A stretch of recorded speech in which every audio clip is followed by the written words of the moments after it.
नमस्कार मित्रों, आप सभी का हमारे इस एसएससी जीडी के नए बैच में स्वागत है। आज हम लोग एसएससी जीडी के 2021 के कुछ पुराने प्रश्नों को हल करेंगे, तो पूरी वीडियो जरूर देखिए और यदि कंटेंट्स अच्छे लगे तो चैनल को लाइक, सब्सक्राइब और शेयर करें। आइए स्टार्ट करते हैं। तो पहला क्वेश्चन देखिए, 2021 सोल्यूशन ऑफ एसएससी जीडी 2021। तो देखिए पहला क्वेश्चन दिया 45 - 3 गुणे 4 का 6 धन 12 भागे 3 गुणे 6 - 4 गुणे 5 धन 6, ये प्रश्न है। तो सबसे पहले देखिए इसमें बोर्ड मास का रूल पढ़ाया जाता है, BODMAS, बोर्ड मास का एक रूल पढ़ाया जाता है। तो देखिए पहले ब्रैकेट, फिर ऑफ मतलब का, फिर डिवाइड, फिर मल्टीप्लाई, फिर एडिशन, फिर सब्सट्रैक्शन। तो पहले ब्रैकेट खोलते हैं, फिर का को काटते हैं, फिर डिवाइड करते हैं, फिर मल्टीप्लाई, फिर एडिशन, फिर सब्सट्रैक्शन। इसका एक हिंदी वालों को पढ़ाया जाता है, का को पहले काटिए, ता पीछे 2 भाग, गुणा करो, धन जोड़ दो, ऋण को 2 घटाए। तो का को पहले काटिए, पहले का को काटिए। का मतलब गुणा ही होता है, लेकिन ये गुणा से पहले किया जाता है। का मतलब गुणा ही होता है, लेकिन इसको गुणा से पहले किया जाता है। तो 45 - 3 गुणे, देखिए का को पहले काटिए, 4 गुणे 6 कर दिए। का मतलब गुणा होता है। तो 4 छके 24 धन 12 भागे 3 गुणे 6 माइनस, इसका गुणा यहाँ पे कर सकते हैं 5 चौका 20, कोई दिक्कत नहीं है, और धन 6। अब इसके बाद यहाँ पे देखेंगे कि गुणा भी है और भाग भी है। 12 भागे 3 गुणे 6, तो पहले भाग दीजिए, क्योंकि का को पहले काटिए, ता पीछे 2 भाग, का के जस्ट बाद भाग दे देना है। यहाँ गुणा कर सकते थे कि बीच में माइनस था, तो इसका कोई मतलब नहीं है, गुणा यहाँ पे कर लिया हमने। अब यहाँ देखिए 45 - 3 गुणे 24 धन, देखिए 3 चौका 12, 4 हो जाएगा यहाँ पे। 3 से 12 में भाग देंगे, 3 चौका 12, तो 4 बार गया, 6 उतर जाएगा, -20 और धन 6 हो गया ये।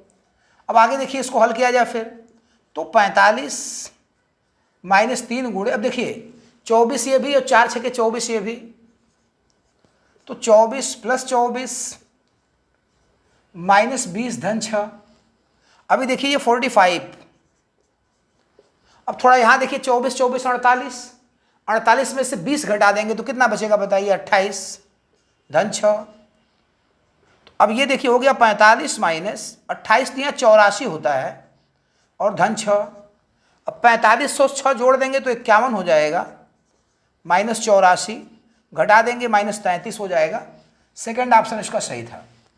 तो ये याद कर जाइए, का को पहले काटिए, ता पीछे 2 भाग, गुणा करो, धन जोड़ दो, ऋण को 2 घटाए।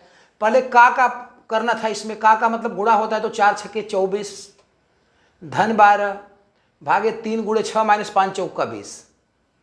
अब ये देखिए गुणा और भाग दोनों था, तो पहले हमने भाग दे दिया, 3 चौका 12, तो 4 हो गया, बाकी 6, और बाकी सब उतरता रहेगा।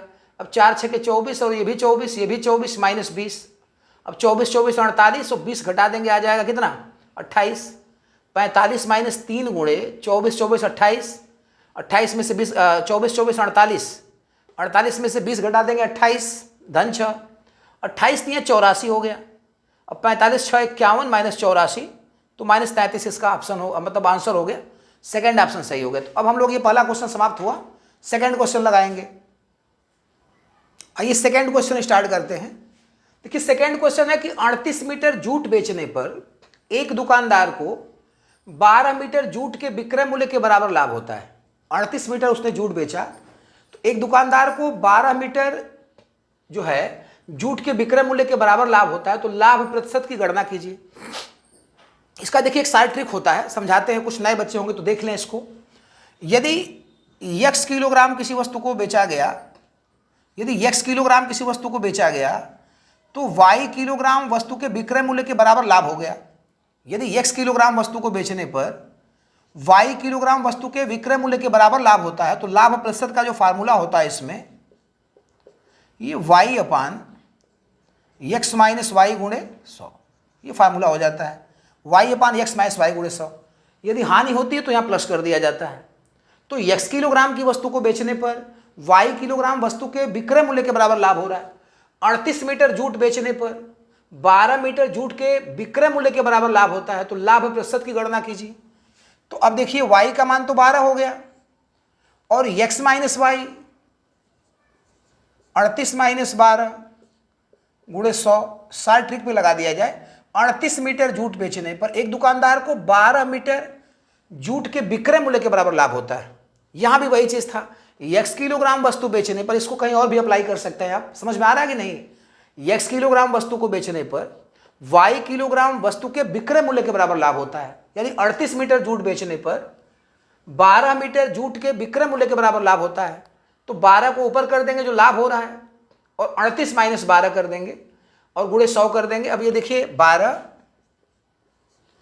और 38 में से 12 जाएगा 24 और गुणे 100, तो 12 दूना के 24 और ये हो गया 50%। इस टाइप के और भी प्रश्न आप कर सकते हैं। और यदि हानि होती है तो यहीं पे y ठीक रहेगा, बस यहाँ नीचे x माइनस वाई कर दिया जाएगा, तो सॉरी प्लस कर दिया जाएगा। लाभ के लिए माइनस करते हैं और हानि के लिए माइनस करते हैं। तो जैसे यहाँ पे लाभ हो गया ना, तो लाभ के लिए माइनस कर देंगे और हानि होगी तो हानि के लिए प्लस कर देंगे। तो लाभ हो रहा है तो माइनस कर दिए इसमें। अब ये देखिए हमारा कौन सा ऑप्शन सही है, फोर्थ वाला ऑप्शन सही है। तो ये क्वेश्चन आप ऐसे 60 ट्रिक से कर जाइएगा। तो ये सेकंड क्वेश्चन समाप्त हो गया, हम लोग थर्ड क्वेश्चन स्टार्ट करेंगे। अब आइए देखिए थर्ड क्वेश्चन स्टार्ट करते हैं हम लोग। तीसरा प्रश्न देखिए, इसमें कह रहा है कि कक्षा 9 व 10 के, ये रोमन में ही लिखा हुआ है, कक्षा 9 व 10 के सभी छात्रों की संख्या 42 व 45 है। मतलब 9 में 42 छात्र हैं और 10 में 45 छात्र हैं। 9 व 10 के लड़के व लड़कियों की संख्याओं का अनुपात 9:5 और 8:7 है। 9 में जो लड़के और लड़कियों का अनुपात है वो 9:5 है और 10 में जो लड़के और लड़कियों का अनुपात है वो 8:7 है। अब दोनों कक्षाओं को मिलाने पर लड़कों व लड़कियों की संख्याओं का अंतर बताइए। आप एक चीज समझ लीजिए पहले कि 9 में कितने छात्र हैं, तो 9 में छात्र हैं आपके 42। अच्छा 10 में कितने छात्र हैं बताइए, तो 45। अब थोड़ा देखिए इसको लगाया जाए पहले, तो यहाँ पे पहले आप बॉय लिखिए और यहाँ लिखिए गर्ल और यहाँ 9th और यहाँ 10th। बड़ा प्यारा सा क्वेश्चन है, ध्यान से देखिए एकदम समझ में आ जाएगा। तो बॉय देखिए इसमें कह रहा है कि 9th में बॉय और गर्ल का अनुपात 9:5 है और 10 में बॉय और गर्ल का अनुपात 8:7 है। 10 में बॉय और गर्ल का अनुपात 8:7, 9 में 9:5 है। अब आनुपातिक योग देखिए 14, यानी 9 लड़के और 5 लड़कियों में आनुपातिक योग 14 हो गया और 8, 7, 15, यहाँ आनुपातिक हो गया 15, जोड़ लीजिएगा। अब यहाँ देखिए कुल लड़के और लड़कियों की संख्या कक्षा 9 में 14 आ रही है, तो इसी 14 की वैल्यू देखिए 42 दिया हुआ है। टोटल नंबर ऑफ स्टूडेंट यहाँ भी 42 हैं, टोटल नंबर ऑफ स्टूडेंट यहाँ भी 42 हैं और यहाँ टोटल नंबर ऑफ स्टूडेंट कितने हो गए 14। तो 14 की वैल्यू 42 42 है, तो एक की वैल्यू कितनी हो जाएगी 14, तो यहाँ 42 3, तो एक की वैल्यू 3 हो गई, तो 9 की वैल्यू कितनी हो जाएगी 27, यहाँ लिख देते हैं 9 की वैल्यू 27 और 5 की वैल्यू 15, यानी कक्षा 9 में 27 लड़के और 15 लड़कियां हैं। कक्षा 9 में 27 लड़के और 15 लड़कियां हैं। आ रहा है समझ में? आगे बढ़ते हैं देखिए इसमें। अब थोड़ा 10 में आ जाइए, 10th में। तो 10th में टोटल छात्र कितने हो गए बताइए 15, 8, 7, 15, आनुपातिक योग 15 है और छात्र हैं 45। तो देखिए इसी 15 की जो वैल्यू है ना वही 45 दिया हुआ है। ये जो 15 की वैल्यू है 45 दिया हुआ है, तो एक की वैल्यू कितनी हो जाएगी 3। अब एक की 3 हो गई, तो 8 की कितनी हो जाएगी 8 तिरिके 24 और 7 की कितनी हो जाएगी 7 तिरिके 21। अब ये 9 के लड़के और ये 10 के लड़के, 7 4 11 और 2 2 4 1 5, 51 रेशियो। ये 21 15 36 हो जाता है, तो 51 रेशियो नहीं, 51 और 36 रेशियो नहीं है। कक्षा 9 के लड़के और 10 के लड़के, तो टोटल लड़के हो गए 51 और 9 की लड़कियां 10 की लड़कियां, तो लड़कियां हो गई 36। तो लड़के और लड़कियों की संख्या का अनुपात निकालना है, तो 51 में से 36 घटा दीजिए, तो 11 में से 6 गया 5 और यहाँ बचा 4 में से 3 गया 1। तो लड़के और लड़कियों की संख्या का जो अनुपात है वो अंतर जो है, सॉरी अनुपात नहीं, लड़के और लड़कियों की संख्या का जो अंतर है वो 15 हो गया। तो फिर से एक बार प्रश्न को समझा जाए, 9 में बॉय और गर्ल के का जो रेशियो है वो 14 है और 10 में बॉय और गर्ल का जो रेशियो है 15 है। अब ये 9 5 14 आनुपातिक योग 14 हो गया और 9 में कितने छात्र हैं टोटल? 42। तो इसी 14 की वैल्यू 42 है, तो 14 की यहाँ 42, 1 की 3 हो गई, तो 1 की यदि 3 हो गई तो 9 की 27 और 5 की 15। और यहाँ देखिए 10 में 8:7 का अनुपात है बॉय और गर्ल में, तो आनुपातिक योग 15 यानी टोटल छात्र 15, और दिया कितना है 45, तो 15 की वैल्यू 45, तो 1 की 3। अब 1 की यदि 3 हो गई तो 8 की 24 और 7 की 21, तो 21 15 36 और 27 24 51। लड़के और लड़कियों का संख्या का अंतर 15 आ गया, थर्ड ऑप्शन सही है। तो ये हमारा थर्ड क्वेश्चन सही हो गया। अब हम लोग फोर्थ क्वेश्चन स्टार्ट करेंगे। आइए चौथा क्वेश्चन स्टार्ट करते हैं। ये बड़ा प्यारा सा क्वेश्चन है। 12% का, 4% का, 7% का 2 गुणे 10/6। का मतलब जैसे अभी हमने बताया कि का मतलब क्या होता है? गुणा। तो 12% का मतलब हो गया बेटा 12/100, का मतलब गुणा। 4% का मतलब हो गया 4 गुणे 100, का मतलब गुणा 7/100, और गुणे 2 गुणे 10/6 का। जहाँ जहाँ का है आपको क्या कर देना है? गुणा का निशान लगा देना है। अब इसको देखिए, 2 जीरो यहाँ, 2 जीरो यहाँ, 2 जीरो यहाँ और 6 जीरो यहाँ, सब कट गया। अब अंक आपका बचा तो 12 चौक 48, 12 चौक 48 और 7 दूना के 14। अब 14 8 112 को 2 हासिल लगाए 11, 14 चौक के 56 1 57, 10 67 672 इसका आंसर आ गया, यानी थर्ड ऑप्शन सही है। फिर से आप देखना चाहेंगे, देख लीजिए। 12% यानी 12/100, का मतलब गुणा। 4% मीन्स 4/100, फिर का मतलब गुणा। 7% में 7/100 गुणे 2 गुणे 10/6, तो 2 जीरो 2 जीरो 2 जीरो, 6 जीरो से 6 जीरो कट गया। अब बचा कितना? 12 गुणे 4 गुणे 7 गुणे, तो 7 दूना के 14, 12 चौक 48, गुणा कर देंगे 672। तो ये हमारा चौथा क्वेश्चन समाप्त हो गया। अब हम लोग पांचवा क्वेश्चन स्टार्ट करेंगे। आइए हम लोग पांचवा क्वेश्चन स्टार्ट करते हैं। तो पांचवा क्वेश्चन में देखिए लिख रहा है ना कि साधारण ब्याज की दर पर, साधारण ब्याज से लिखिए, साधारण ब्याज से एक निश्चित धनराशि पर 4 वर्ष बाद मिश्र धन। ये थोड़ा सा मिस्टेक हो गया लिखने में। साधारण ब्याज की दर से, साधारण ब्याज की दर से एक निश्चित धनराशि, या एक धनराशि लिख लेंगे तो भी काम चल जाएगा।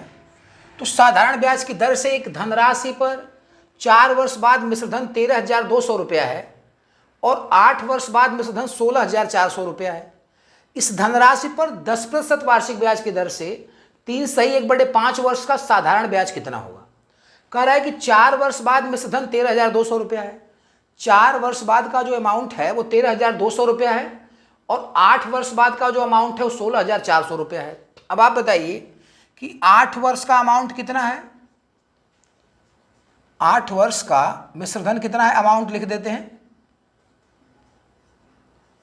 तो 8 वर्ष का मिश्रधन 16,400 रुपया है। थोड़ा सा दिमाग लगाइए अपना कि 8 वर्ष का मिश्रधन 16,400 रुपया है। अच्छा, 4 वर्ष का मिश्रधन कितना है?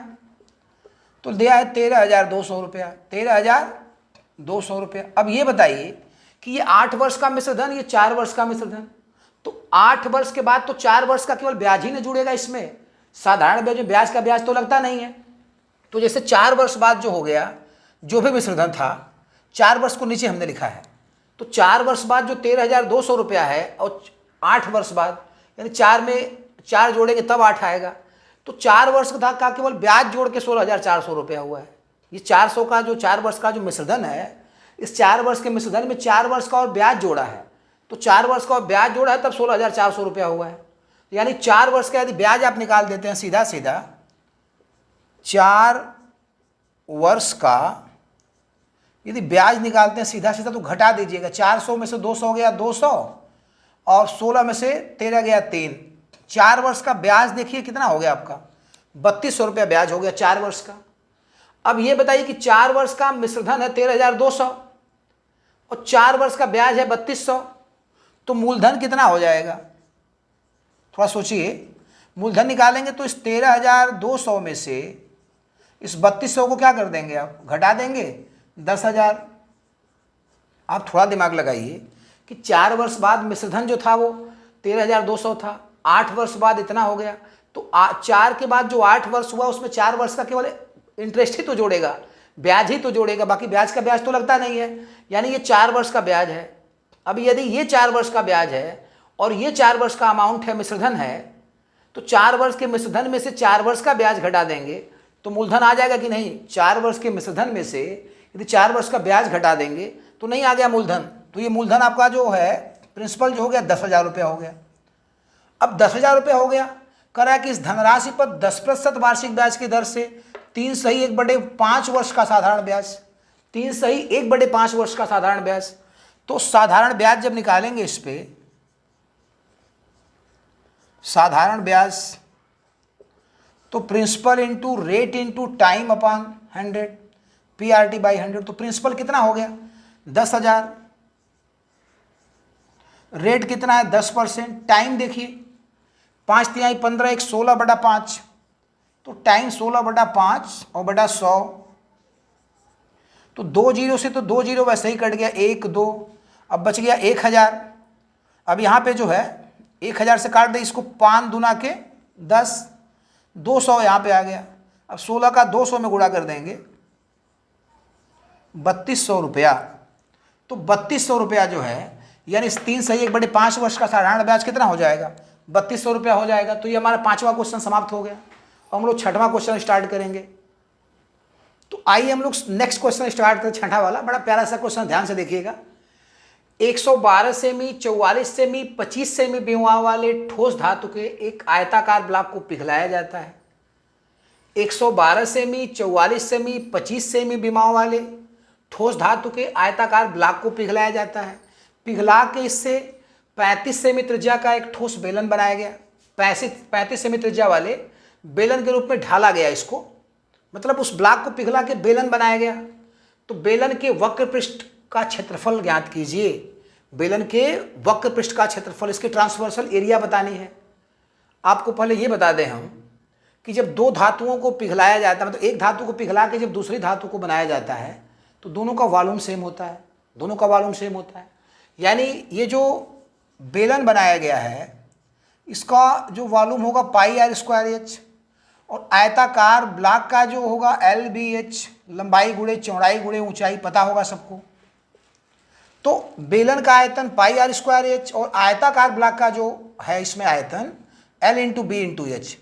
अब चूंकि आयताकार ब्लॉक को पिघला के बेलन बनाया गया है तो इस बेलन का आयतन आयताकार ब्लॉक के आयतन के बराबर होता है। अब थोड़ा शार्ट में ही लगाया जाएगा। तो देखिए इसका ट्रांसवर्सल सरफेस पूछ रहा है, बेलन का वक्र पृष्ठ पूछ रहा है। तो आप बताइए होता कितना है? होता कितना बताइए? 2πrh। बेलन का जो वक्र पृष्ठ होता है वो 2πrh होता है। तो अब आप थोड़ा सा यहाँ पे देखिए, दिमाग लगाइए कि πr²h को हम लिख क्या सकते हैं बताइए? πr²h को πrh गुणे r लिख सकते हैं क्या? πr²h को, r को 2 बार कर दिया हमने, एक बार r यहाँ लिख दिया, एक बार यहाँ, कोई दिक्कत है? इससे फायदा क्या होगा ना कि πrh आपका डायरेक्ट मिल जाएगा। देखिए πrh डायरेक्ट मिल जाएगा। तो यदि πrh की वैल्यू निकाल दें तो ये r का पक्षांतर हो जाएगा क्या? यदि πrh की वैल्यू निकालें तो r का पक्षांतर हो जाएगा, बटा में चला जाएगा। अब ये πrh हो गया ना, इसी में 2 से गुणा कर देंगे तो बेलन का वक्र पृष्ठ आ जाएगा। तो LBH/r। अब लंबाई देखिए कितना दे रखा है? 112। चौड़ाई कितना दिया है? 44। अच्छा, ऊंचाई कितना दिया है? 25। अपान त्रिज्या तो 35 है ही, बेलन की त्रिज्या कितनी है? 35। पहले 5 से काटा जाए तो 5 × 5 = 25 और 5 × 7 = 35। 7 से इसको काटेंगे तो 7 × 1 = 7, 7 × 6 = 42। अब ये देखिए 16 × 5 = 80, 80 × 44। तो 16 × 5 = 80 × 44। अब 8 चौक का 32 को 2 और 8 चौक का 32, 3 35, 3520 आ जाएगा। तो यदि हम बेलन का वक्र पृष्ठ निकालें, यदि हम बेलन का वक्र पृष्ठ निकालें तो ये होता है बेटा 2πrh। बेलन का जो वक्र पृष्ठ होता है वो 2πrh होता है। अब πrh तो निकाला ही ना आपने, तो 2 से मल्टीप्लाई कर दीजिए इसमें। तो 2 × 3520, 20 दूना के 40 और 35 दूना के 70। ऑप्शन हो गया देखिए 7040। थोड़ा सा दिमाग देखिए लगाएंगे, समय को बचाना होता है। तो बेलन का आयतन बराबर घनाभ का आयतन, क्यूबाइड है ये घनाभ का आयतन, तो हमने कहा कि बेलन की ट्रांसवर्सल एरिया निकालनी है, वक्रपृष्ठ निकालना है, तो 2 पाई आर एच होता है, 2 पाई आर एच। तो यहाँ से हमने जो है पाई आर स्क्वायर एच को एक बार पाई आर एच लिख लिया और एक बार जो आर है उसको हमने अलग कर लिया। यहाँ पे देखिए पाई आर एच, आर स्क्वायर था तो आर यहाँ पे लिख लिया, तो पाई आर एच गुणे आर बराबर एल बी एच। तो यदि पाई आर एच की वैल्यू निकालेंगे तो आर का इधर पक्षांतर हो गया। अब सारे मान रख के काट पीट देंगे तो आ जाएगा कितना, ये आ जाएगा 3520। अभी यदि पाई आर एच की वैल्यू निकाल ली, अब यदि वक्रपृष्ठ 2 पाई आर एच होता है तो इसी पाई आर एच में 2 से मल्टीप्लाई कर दीजिए, 2 पाई आर एच हो जाएगा। तो 2 गुणे 3520 7040, यानी ऑप्शन आपका थर्ड सही हो गया। तो ये हमारा छठा क्वेश्चन समाप्त हो गया। अब हम लोग 7वां क्वेश्चन स्टार्ट करेंगे। तो आइए हम लोग 7वां क्वेश्चन स्टार्ट करते हैं। तो 7वां क्वेश्चन में लिखा है कि एक बल्लेबाज ने 124 रन बनाए जिसमें 6 चौके और 10 छक्के शामिल हैं। एक बल्लेबाज ने 124 रन बनाए जिसमें 6 चौके और 10 छक्के शामिल हैं।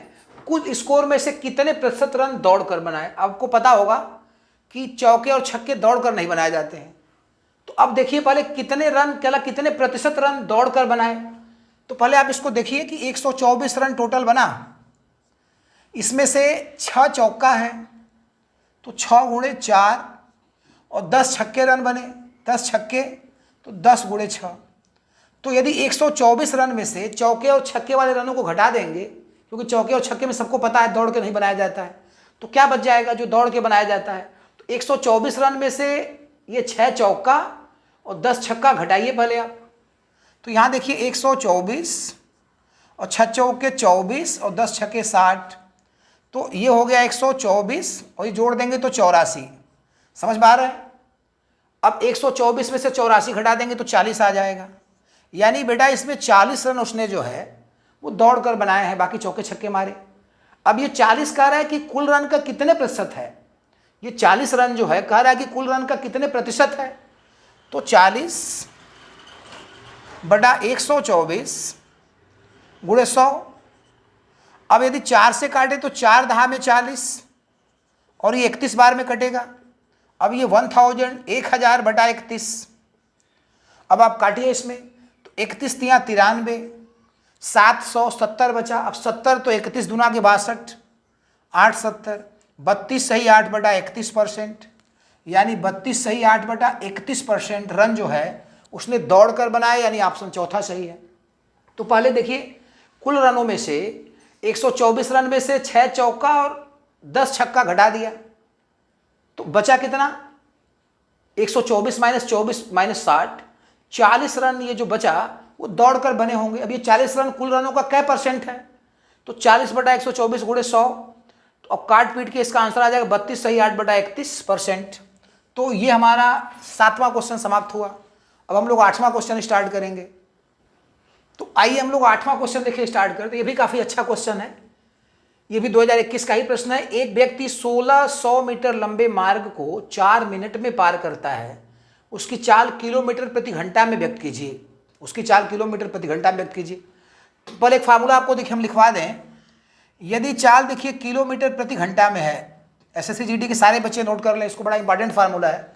यदि चाल किलोमीटर प्रति घंटा है और उसमें यदि आप 5/18 से गुणा कर देंगे तब वो मीटर पर सेकेंड में बदल जाएगी। यदि चाल किलोमीटर प्रति घंटा है और उसमें यदि आप 5/18 से गुणा कर दें तो मीटर प्रति सेकेंड में बदल जाएगी।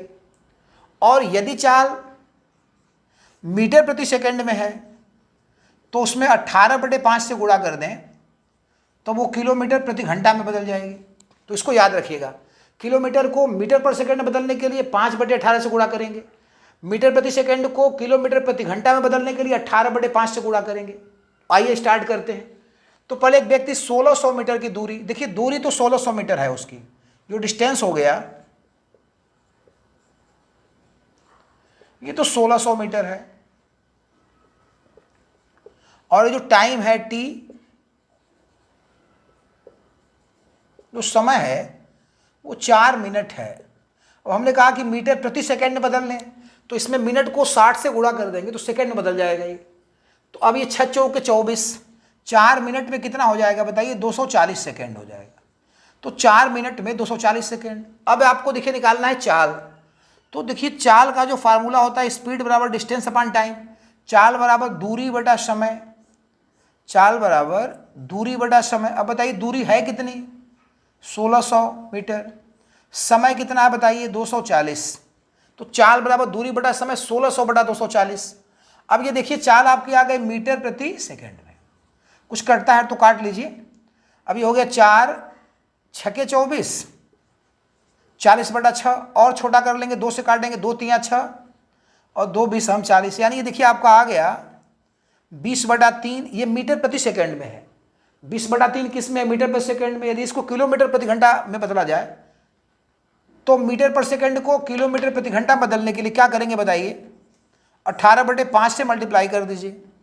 अब ये देखिए 5 चौका 20 और 3 छके 18, तो 6 चौके 24 मीटर, सॉरी 24 किलोमीटर प्रति घंटा। ये जो आया था वो मीटर पर सेकंड में आया था, इसको 18 बटे 5 से गुणा करने के बाद किलोमीटर प्रति घंटा बदलेंगे 24 किलोमीटर प्रति घंटा, यानी इसका थर्ड ऑप्शन सही है। तो देखिए आपने दूरी को तो 1600 मीटर लिख ही लिया, टाइम 4 मिनट है, इसको 60 से गुणा करके सेकंड में कन्वर्ट कर लिया जाए। अब स्पीड बराबर डिस्टेंस अपॉन टाइम, चाल बराबर दूरी बटा समय, दूरी 1600 मीटर 240, तो काटेंगे तो ये 20 बटा 3 आया था, 1600 बटा 240 को काटने के बाद 20 बटा 3 आया था, और हमने कहा कि ये मीटर प्रति सेकंड में है, तो इसको किलोमीटर प्रति घंटा में बदलने के लिए 18 बटे 5 से गुणा कर देंगे, तो 3 छक्का 18 और 5 चौका 20, 4 छक्के 24 किलोमीटर प्रति घंटा। तो आज के वीडियो में बस इतना ही, कल हम लोग कुछ नए क्वेश्चंस के साथ मिलेंगे, तब तक के लिए धन्यवाद।